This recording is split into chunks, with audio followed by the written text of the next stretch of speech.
Fin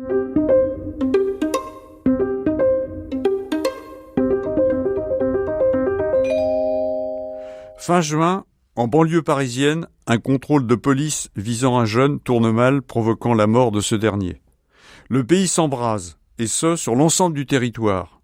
Des bâtiments privés et publics sont endommagés, voire détruits. Le calme revient au bout d'une dizaine de jours au prix d'un déploiement spectaculaire de forces policières. Sur le fond, rien n'est réglé.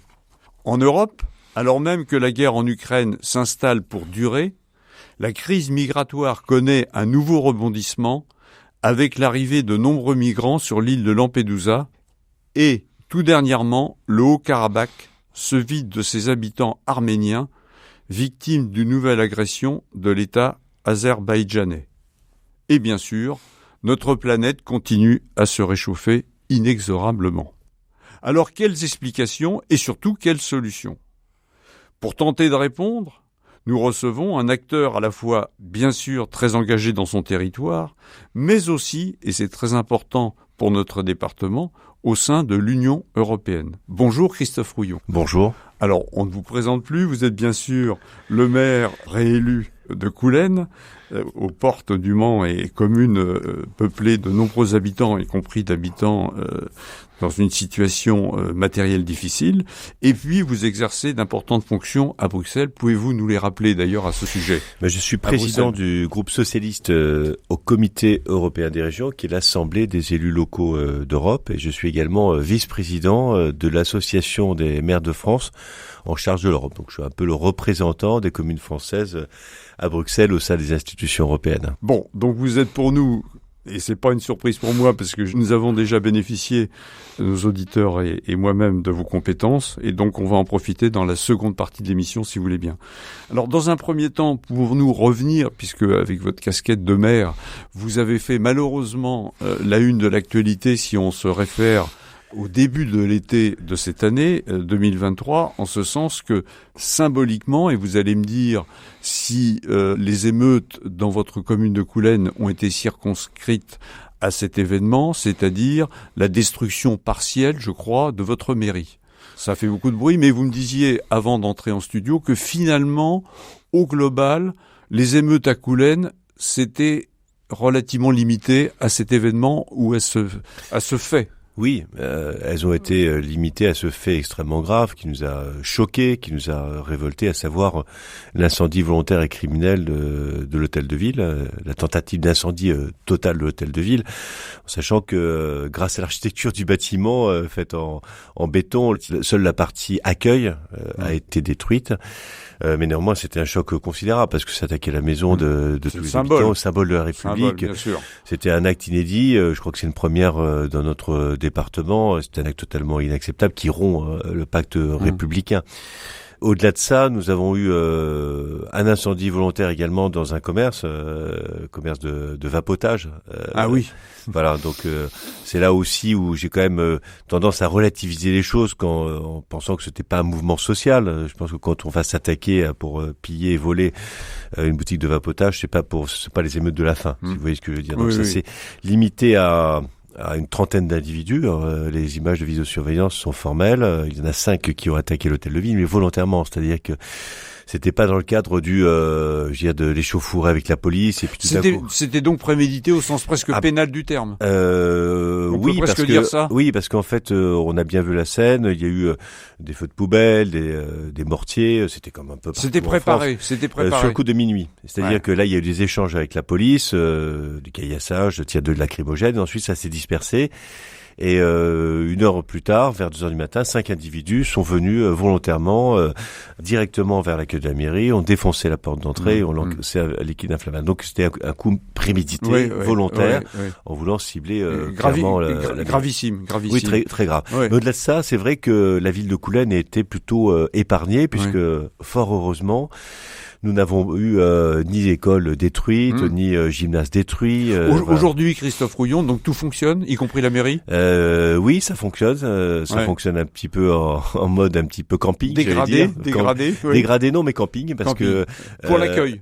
Votre bureau lui-même n'a pas été touché. Non. En fait, c'est la partie accueil, mais où il y avait le CCS, où il y avait l'accueil des passeports, où il y avait le service. Et tout ce qui est documents importants de travail, les ordinateurs, etc. Tout ça a été sauvegardé. Alors, ce qui a été détruit, ce sont les machines de prise d'empreintes pour la réalisation des passeports. Par contre, j'ai toujours tendance à prévoir le pire, donc j'avais demandé à ce que les passeports qui étaient en attente de délivrance soient mis dans une armoire forte sécurisée, et donc nous n'avons rien perdu en fait, des documents officiels. Voilà, donc c'est un moindre mal, on va dire, au-delà du symbole qui est très grave, bien entendu. On en a quand même pour du temps avant de remettre l'accueil en service. C'est-à-dire qu'il y a les travaux se termineront peut-être en fin du premier trimestre 2024. Et moi, je salue vraiment le travail des agents qui ont travaillé tout le week-end et dès le lundi. Et c'était aussi un symbole fort en disant la République n'est pas par terre, elle est touchée mais elle n'est pas coulée. Nous remettrons en place les services et à l'accueil de la mairie, en sous-sol, nous avons tout remis en place. Les agents se sont mis dans une seule pièce et en mode combat. Commando. En opération commando. Et donc le service public fonctionne. Voilà. Et c'est là où la force des fonctionnaires, la force des agents publics. L'attachement à l'État et au service public, la contrepartie aussi du statut de la fonction publique qui garantit un emploi à vie, c'est que les agents ils sont là. C'est peut-être aussi votre équation personnelle. Oui, c'est ma conviction. Donc je pense que vous êtes un facteur d'entraînement évidemment. Et donc dès le lendemain des émeutes, on était là. On a aussi participé on a travaillé de concert avec le SRPJ d'Angers. Il y avait 5 inspecteurs qui étaient là. Donc ça veut dire que les 30 individus qui ont été clairement ciblés aujourd'hui ils sont sanctionnés? Alors, il y a 30 individus qui ont participé aux émeutes. Bon, après, ça ressemblait aussi, c'était un effet d'entraînement. Mais par contre, ceux-là, je pense que il y aura pas de suite, c'est des poubelles brûlées, etc. Bon, bref. Non, mais ceux qui ont vraiment Mais par contre, les cinq sont recherchés. Les 5 qui sont recherchés. Hier, j'en discutais encore avec le directeur des polices urbaines. Il nous a dit que le travail s'inscrivait dans la durée, que le CRPJ n'oubliait jamais et que ils seraient retrouvés. On les retrouvera un jour ou l'autre, et puis d'autant plus qu'il y a ces 5 personnes qui ont dû parler à d'autres personnes. Donc je pense qu'il y a plusieurs dizaines de personnes à Coulennes qui connaissent les auteurs. C'est un acte grave, inacceptable, inqualifié, qui mérite une sanction. Et bien entendu, tous ceux qui connaissent des éléments peuvent tout à fait s'adresser au poste de police de Coulennes pour faire état de leurs témoignages qui sont bien entendu vérifiés et en espérant qu'on puisse les retrouver. Alors aujourd'hui, on a le recul et c'est pour ça que je souhaitais profiter de votre présence à ce micro pour revenir justement à froid, si je puis dire, sur ces événements avec la position qui est la vôtre, mais aussi avec le recul intellectuel qui est également le vôtre. Est-ce que aujourd'hui on peut tirer quand même un certain nombre d'enseignements de ces émeutes, au-delà de Coulennes bien entendu, mais qui ont touché toute la France et fait relativement nouveau, pas seulement ce qu'on appelle les banlieues, mais aussi toutes des villes de taille moyenne dont on dit qu'elles étaient sans histoire. Donc ça interpelle, ça interroge. Je note que le président de la République devait s'exprimer à la rentrée, il ne l'a pas fait. Vous, Christophe Rouillon, à la fois en tant qu'acteur, mais aussi observateur, engagé au plan politique, quel constat vous faites, je parle au plan national, de ce phénomène, et surtout peut-être en quelques mots, quelles pistes on peut envisager? Borloo avait fait beaucoup de choses, le ministre Borloo en son temps, mais surtout sur l'aspect immobilier des choses. On rappelle que dans le premier quinquennat d'Emmanuel Macron, il avait présenté un dossier très étayé que M. Macron a mis de côté. Donc aujourd'hui, les milliards, il y en a eu. Qu'est-ce qu'on fait? Si on prend un peu de hauteur, si on essaie de voir avec un plan large, c'est ce qui est utile parce que bien sûr, il n'y a pas que le coup d'aide, bien entendu. Doit voir les choses bien entendu à son niveau. Aura des réalités, mais il faut aussi prendre un peu de hauteur et voir les choses dans une perspective à la fois historique et globale, essayer de trouver des solutions pour l'avenir. Moi, ce que je constate en tout cas, c'est que fort heureusement, il y a eu la politique de la ville, fort heureusement, il y a eu le plan banlieue, et fort heureusement, il y a des politiques de solidarité en direction des quartiers populaires de France. Qui sont les plus pauvres. Dans la Sarthe, c'est très net. Le niveau de vie dans les quartiers populaires est pour moitié, en tout cas pour ce qui concerne Coulennes, en dessous du seuil de pauvreté. Donc on a quand même un terreau très difficile sur lequel il faut travailler, et sans non plus penser que les banlieues sont un élément de peur. C'est-à-dire que je pense qu'il faut au contraire utiliser les banlieues comme un élément de richesse de notre pays. Parce qu'il y a des jeunes. Parce qu'il y a une jeunesse, parce que des gens qui ont envie de bien réussir, faire, qui ont faim, qui ont envie de s'en sortir, qui viennent parfois de loin, qui ont fui le terrorisme, qui ont fui les guerres, etc., et qui ne sont pas ici pour réimporter. C'est une erreur de penser que dans les banlieues, on a des djihadistes. C'est pas la vérité des choses. 99,99% des jeunes sont des gens qui ont envie de s'en sortir. De s'insérer. Et de s'insérer. Ça, c'est la vérité des choses. Moi, je me souviens, après les attentats de Charlie Hebdo, rentrant dans une classe pour faire une pédagogie, et les enfants se levant et chantant la Marseillaise. Et quand je vais dans les écoles, les enfants ont condamné les émeutes des banlieues. Simplement, il faut continuer les actions d'abord sur le cadre de vie. La chose numéro 1, c'est le logement. Quand vous êtes dans un bon logement, déjà, vos conditions de vie sont meilleures. Comment est-ce que vous voulez réussir à l'école sans que vous êtes 3 par chambre et que les logements sont miteux? Donc ça, c'est vraiment un travail très fort et c'est heureusement qu'il y a eu la rénovation urbaine. Le deuxième point, c'est... Donc il faut continuer. Mais oui, il faut continuer Borloo. Mais oui, si parce qu'on dit des milliards, certes, mais il y a aussi une grande partie de la population française qui vit dans ces banlieues et qui ne sont pas des sous-citoyens, qui ont droit aussi à la solidarité de l'État. Donc il faut continuer les actions de réinsertion. Pour ce qui concerne Coulannes, nous avons en tout cas une partie du bas de Coulannes qui ne bénéficie plus de rénovation de logement, donc à la fois isoler les bâtiments, puis aussi permettre d'avoir des bonnes conditions de vie. Quand vous êtes au 4e étage, une famille ou une mamie qui habite et vous ne pouvez pas monter parce que l'ascenseur fonctionne plus. Il n'y a pas d'ascenseur. Oui, il n'y en a même pas. Il n'y en a pas. Ouais. Voilà, c'est pas des conditions de vie acceptables. Donc on a un terreau quand même très fortement inflammable à cause de la pauvreté, à cause des difficultés de vie. Et je pense que la clé aussi, c'est l'éducation. L'encadrement, la façon de transmettre des valeurs et des principes. Et ça, le plan Borloo, c'était pas simplement un volet immobilier, comme vous l'avez dit. Il y avait des actions extrêmement importantes, le soutien scolaire, pour la réussite éducative. Par exemple, à Coulannes, nous avons un programme qui s'appelle Coup de pouce sur le CP.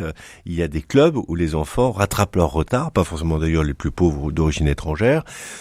Et après, grâce à ces actions, on rattrape 90% des enfants. Donc il faut continuer ces actions. Oui, à ce sujet, le dédoublement des classes dans les secteurs populaires dont on parle, ça c'est une bonne mesure qui a été prise au tout début du premier quinquennat, on est d'accord. Mais alors, ça fonctionne notamment à Coulannes ? Non, ça fonctionne pas parce qu'il y a des mesures bureaucratiques qui existent. Non, nous avons un niveau d'évaluation du seuil de pauvreté qui est en dessous de la moyenne, mais pour une raison bureaucratique, comme nous ne sommes pas rattachés à un collège REP+, nous n'en bénéficions pas. J'ai alerté la ministre Sabrina Agresti-Roubache lorsqu'elle est venue sur cette injustice. Et c'est là où on a besoin quand même d'une parole de l'État. D'une cohérence. Et d'une cohérence et d'un respect. J'ai vu 5 ministres pour les alerter sur cette injustice, sur cette aberration administrative. Ils m'ont tous dit, vous avez raison, monsieur le maire. Et personne n'a rien fait. Et donc, c'est là où je pense... Donc vous relancez en permanence ? Mais oui. Et quand je suis allé à l'Élysée... oui, parce que le président a réuni les maires. De la République, voilà. Oui. Et ça a duré 4 heures, je crois, de discussion, de prise de parole des uns et des autres. J'ai dit, d'abord, il faut fixer des règles, parce que un certain nombre de jeunes, ils sont inflammables parce qu'ils n'ont plus de surmoi, comme on dit, c'est-à-dire qu'ils n'ont plus de règles au-dessus de leur pulsion. Donc ça, c'est des choses qu'il faut régler. Il faut donner un cadre. Il y a des choses qui se font, il y a des choses qui ne se font pas. Ça, c'est la première chose. Et la deuxième chose, c'est une perspective, et c'est aussi leur permettre d'accéder au savoir, d'accéder à la connaissance. Et pour ça, il faut des politiques de renforcement, des politiques éducatives. Et j'ai dit, voilà, il faut qu'on mette un terme à cette injustice en permettant de pouvoir bénéficier de 12 élèves par classe. Ça veut dire de cité éducative. Ça veut dire aussi, monsieur le maire, encouragement à la mixité. Il faut essayer de revenir vers la mixité sociale. C'est pas facile parce que ça se décrète pas. Non, ça se décrète pas. Parce qu'on constate qu'à l'heure actuelle en France, j'avais le représentant de l'éducation catholique ici au micro il y a quelques temps, on est quand même un peu ségrégué. C'est-à-dire que les classes dites plutôt favorisées sont plutôt dissociées des classes populaires. Ça va pas dans le bon sens. C'est clair, mais je pense qu'on n'y arrivera pas par des méthodes de système soviétique où on met des murs avec des cartes scolaires étanches. Parce que vous n'empêcherez jamais quelqu'un d'aller dans l'école qu'il souhaite. Ça c'est impossible. Non, ça veut pas dire ça, mais ça veut dire qu'il faut y tendre. Nous n'avons pas à Coulannes de carte scolaire. Par contre, nous mettons des moyens supplémentaires dans les écoles qui en ont le plus besoin. En particulier l'école Albert Camus. Et nous avons reconstruit une école, nous avons une classe musique. Nous avons du soutien scolaire, et c'est par ces moyens, c'est un renforcement des moyens. Par l'attractivité, on fera faire venir les gens volontairement dans ces écoles pour créer de la mixité sociale et donner un espoir aux jeunes. J'ai vu les chiffres de l'INSEE, l'ascenseur social fonctionne en France. Fonctionne quand même, j'allais dire. Vous avez 15% des plus pauvres qui deviennent 15% des plus riches. C'est intéressant parce que vous tenez un discours qui est un petit peu, pas à l'inverse, faut pas exagérer, mais un petit peu distinct du discours ambiant selon lequel, justement, l'ascenseur social ne fonctionnerait plus. Il fonctionne un peu, pas assez, Ouais. mais il fonctionne encore. j'essaie, en tant que responsable Mais vous politique, parlez, à ne excusez-moi, pas être un perroquet, oui, excusez-moi, à répéter Christophe ce que Houillon. les autres disent. Oui, non, mais c'est très bien, et j'apprécie d'ailleurs votre discours tout à fait clair et distinct de la doxa générale. Pour autant, est-ce que votre discours s'ancre dans votre territoire? Vous pensez que cet ascenseur social est vérifié au niveau national? Oui, c'est l'INSEE qui a fait une étude très sérieuse, le constat dans y compris en Seine-Saint-Denis. Mais par contre, il faut aider. Et on a une chance incroyable dans nos quartiers populaires. On a des jeunes qui veulent s'en sortir, qui parlent les langues étrangères, etc. Il faut les aider, il faut leur tendre la main. La richesse de la France est aussi dans les banlieues. Pour conclure sur ce premier chapitre, si vous voulez bien, ce que je note, c'est que finalement, le symbole de la mairie, je dis pas que c'est un épiphénomène, mais derrière ça, et heureusement, il y a une immense majorité d'acteurs et de jeunes qui veulent y aller, et donc il faut être optimiste. Il ne faudrait pas s'arrêter aux émeutes. Ah non, mais ça serait dangereux. Si on s'arrête aux émeutes, on comprend rien. Si on décrète l'arrêt de mort de la ville sous prétexte que 5 connards ont mis le feu à une mairie, on a tout faux. C'est très grave. Parce que la jeunesse est fortement inflammable. Mais ça s'est limité quand même un nombre de jeunes assez limité. Oui, vous parliez et ça a duré 48 heures. Et sur les 30, il y en a 5. Voilà, donc on a 99% de la jeunesse qui n'est pas rentrée dans le monde, donc il faut continuer à étendre la main. Et autre point, je pense qu'il ne faut pas être non plus naïf là-dessus, c'est qu'il faut s'attaquer fermement au trafic de drogue. C'est un rapport de force. Ceux qui ont mis le feu, ce sont aussi des gens qui veulent impressionner les décideurs publics et qui veulent leur faire pression. Et ça, on ne peut pas l'accepter. Vous avez des réseaux parallèles, vous avez une économie parallèle qui s'est mise en place. Et il y a eu un appel des maires d'ailleurs pour qu'au niveau européen, il puisse y avoir une action très forte contre les trafics de drogue. Il faut s'y attaquer de front. Ça veut dire que il y a le volet éducation, le volet social, sociétal. Vous en avez parlé largement et effectivement de façon très claire. Mais il y a aussi le volet régalien et le volet répressif. On est bien d'accord. Oui, il faut marcher sur les deux jambes. Bien sûr. Nous avons mis des semaines et des mois à démanteler un point de deal à quelques pas de la mairie qui pourrissait la vie des habitants de la Tour avec l'aide du préfet. Voilà, est-ce que c'est la réponse du berger à la bergère ou le coup de pied de l'âne, j'en sais rien, mais voilà, mais en tout cas, il faut tenir bon. Il faut tenir bon. Et nos quartiers populaires ne doivent pas des quartiers de laisser faire et de loi du plus fort. Bien, si vous voulez bien, Christophe Houillon, c'est la République qui doit rester la plus forte. Entamons la deuxième partie de notre entretien sur la situation en Europe, puisque vous êtes largement impliqué également sur ces dossiers. Et 2 dossiers que j'ai cités dans mon introduction, un sur lequel on passera peut-être un tout petit peu plus de temps, c'est la fameuse crise migratoire qui est appelée à durer, puisque c'est quelque chose qui existe depuis longtemps, qui va être appelé à continuer, notamment si on se réfère au bouleversement climatique. Cet été, évidemment, de nombreux migrants sont arrivés à Lampedusa et remettant en cause les certitudes de Madame Meloni, notamment sur le fait qu'elle pouvait s'en sortir toute seule. Alors aujourd'hui, les solutions, quelles sont-elles ? C'est pas l'envahissement, il faut peut-être pas, c'est pas le déferlement au niveau de l'Europe, même si à Lampedusa, évidemment, c'est terrible. Quelle piste vous pensez pouvoir esquisser pour l'Europe, sachant que pour le moment, ça bégaye un peu. Schengen fonctionne mal, la répartition fonctionne mal, et les migrants arrivent toujours. Les questions migratoires sont des questions aussi géostratégiques. On voit bien aujourd'hui que c'est aussi un enjeu pour un certain nombre de puissances pour faire pression sur l'Union européenne. Et ce qui est inquiétant, c'est que aujourd'hui, la Russie contrôle les pays des principales routes migratoires, à savoir le Mali, à savoir le Niger, une partie également de la Libye, et à la possibilité de faire déferler en appuyant sur un bouton des migrants vers l'Europe. Donc ça, c'est quand même une grande source d'inquiétude. Le deuxième point, c'est que certains États, en particulier la Tunisie, aujourd'hui, sont dans une démarche aussi d'exclusion, de dérive, d'exclusion, de radicalisation, et aussi de pression par rapport à l'Union européenne. Et on a bien vu dans la dernière crise que quand même l'arrivée massive de nombreux bateaux ne pouvait pas se faire par l'opération du Saint-Esprit, et que ça avait quand même été coordonné soit par des États, soit par des organisations criminelles. Donc je pense que d'abord il faut tenter de fermer les vannes. À la source. À la source. Faire pression sur les États d'arrivée des migrants, mener aussi des politiques de développement local, parce que l'immigration ne migre pas par plaisir, on ne quitte pas sa famille, ses proches, etc. sans cause réelle et sérieuse. À ce sujet, si je peux me permettre juste une petite parenthèse, Monsieur Rouillon, j'ai lu dans un journal sérieux, notamment que par exemple au Sénégal, c'est un exemple, des chalutiers européens viennent racler les fonds de la ressource halieutique, mettant en péril l'activité des petits pêcheurs qui de ce fait n'ont plus rien et de ce fait sont condamnés à migrer vers l'Europe. Donc il y a une forme de cynisme aussi peut-être de l'Union européenne de ce point de vue-là. Oui, alors après il ne faut pas non plus se donner toujours le mauvais rôle. Non, mais on a c'est un exemple peut-être. Il y a besoin effectivement de ne pas appauvrir la population locale et de mener à bien des politiques de développement, sachant quand même que, en particulier au Sahel aujourd'hui, compte tenu du coup d'État en particulier au Niger et de la situation du président Bazoum actuellement qui toujours enfermé, qui est pris en otage, c'est difficile de continuer à mener des politiques de coopération. Donc il y a à la fois une nécessité d'avoir des accords avec les pays de départ, lutter aussi contre les organisations criminelles, avec les fameux passeurs, oui. Parce que vous savez, les trafics d'êtres humains, c'est une des principales richesses. Ça rapporte plus d'argent que le trafic de drogue. Donc, il faut là aussi mener un combat au niveau mondial et au niveau européen, en saisissant les avoirs de ces organisations criminelles, en pourchassant ces criminels pour les mettre hors de nuire, saisissant leurs bateaux, en particulier leurs installations. Et puis ensuite, bien entendu, quand on passe, et on sait très bien que, et d'ailleurs l'arrivée de Mélanie au pouvoir montre que quand même le discours d'extrême droite, c'est des postures. On voit bien qu'elle pouvait pas s'en sortir toute seule. Et qu'elle appelle au secours l'Union européenne.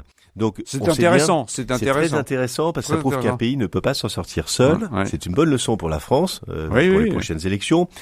La seule solution, c'est qu'on renforce les moyens de Frontex, l'agence européenne de protection des frontières extérieures de l'Union européenne, qui bénéficie de bateaux, de moyens, etc., pour contrôler les entrées, et qu'on puisse avoir après des mécanismes européens d'accueil des réfugiés. Et de répartition équitable. Des réfugiés sur le territoire européen, et puis aussi des mécanismes de refoulement, de retour à la frontière lorsque l'on n'est pas dans le cas du droit d'asile. Un mot sur Frontex pour conclure sur la crise migratoire. Est-ce que on a entendu, du moins j'ai lu également, là aussi sur des supports tout à fait sérieux, que Frontex n'avait pas des missions tout à fait clairement définies. Oui, il y a eu des polémiques, en particulier sur la méthode du pushback, du refoulement, qui est contraire au droit de la mer, à toutes les règles du droit. Donc il y a effectivement il faut qu'ils aient une mission précise, qui travaille aussi en collaboration avec l'État, avec une doctrine commune de secours et puis d'enregistrement et de refoulement lorsque c'est nécessaire, mais après avoir examiné la situation des migrants. On espère que le pacte asile-migration pourra être signé, ratifié entre les États de l'Union européenne. C'est sur la table à l'heure actuelle. Ça fait un moment que ça dure. Voilà, il faut aussi des circuits d'immigration légale en fonction de nos besoins en Europe. Parce que si vous ne permettez pas d'avoir une immigration légale, vous allez pousser les gens à prendre des risques inconsidérés et à venir massivement dans l'Union européenne. Donc, il faut mettre de la régulation au niveau européen. Il faut réguler au niveau européen. Il n'y a pas le choix. Il faut se mettre d'accord, il faut faire pression aussi sur les États qui ne veulent pas respecter les règles du droit européen. Au hasard, la Slovaquie, la Pologne et la Hongrie. Et qui veulent choisir leurs migrants. Soit ils accepteront les migrants, soit ils devront payer. Mais on ne peut pas jouer sur tous les tableaux. Excusez-moi Christophe Rouillon, il nous reste 1 minute. Un mot sur le Haut-Karabakh. C'est un véritable désastre humanitaire. C'est terrible. Et ça peut, tout à l'heure on parlait de la loi du plus fort, malheureusement en Europe, l'invasion de l'Ukraine a fait que finalement les pays les plus forts peuvent être décidés demain à régler leurs comptes par eux-mêmes et envahir les voisins ou régler leurs problèmes internes par la violence. Et ça, c'est totalement inacceptable. On ne peut pas accepter que l'Azerbaïdjan est bombardé, pousse et fait une opération j'aime pas ce terme épuration ethnique, en tout cas de chasser les Arméniens du Haut-Karabakh pour prendre le contrôle de ce territoire. Un dernier mot, est-ce que pour vous, l'État arménien, donc l'Arménie, 3 millions d'habitants, on rappelle, complètement enclavé au sein du Caucase, est-ce que pour vous derrière, c'est l'étape suivante et est-ce que l'Arménie est menacée ?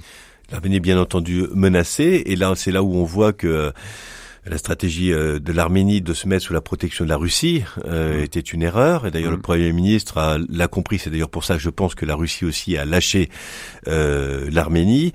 Il faut qu'il y ait une perspective européenne. Je dis pas une adhésion européenne, mais en tout cas, il faut qu'elle puisse rentrer dans le champ de l'Union européenne pour que demain on puisse avoir une protection d'une façon ou d'une autre et que l'Arménie mette un terme à cette dépendance dans tous les domaines de l'économie par rapport à la Russie. Merci beaucoup Christophe Rouillon. On reviendra sur tous ces sujets. Malheureusement, les sujets européens ont été un peu effleurés, mais on a bénéficié de votre expertise. Merci Christophe Rouillon. Merci beaucoup Gilles Leproust.